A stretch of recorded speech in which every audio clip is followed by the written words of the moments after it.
চলো তোমাদের আজকে একটা মজাদার জিনিস দেখাই। আমার ছেলে আর আমার মেয়ে দুজনা বসে টিভি দেখছে, আর ছেলের কাণ্ড দেখো।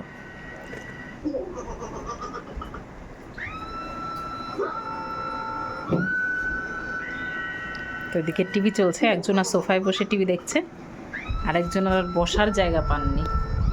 খেলনা, এই যেটা হচ্ছে খেলনার ঝুড়ি, ওই খেলনাগুলো এই ঝুড়িতে ছিল, সেগুলো ও সোফায় ঢেলে রেখে উনি এটার মধ্যে বসেছে।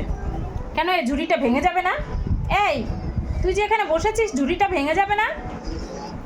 আমার দিকে তাকা একবার, আমি কিন্তু মারবো। ঝুড়িতে কেন বসেছো? কেন বসেছো ঝুড়িতে? তুমি কিন্তু ভারী দুষ্টু হচ্ছ দিন দিন। যাও সোফায় বসো, ওঠো ওঠো, সোফায় বসো বাবু, সোফায় বসো। আমার কথা শুনতেই পাচ্ছে না, টিভির মধ্যে এত মন চলে গেছে। কি যে দেখে টিভিতে সারাদিন, কিচ্ছু বুঝি না, সারাক্ষণ টিভি টিভি।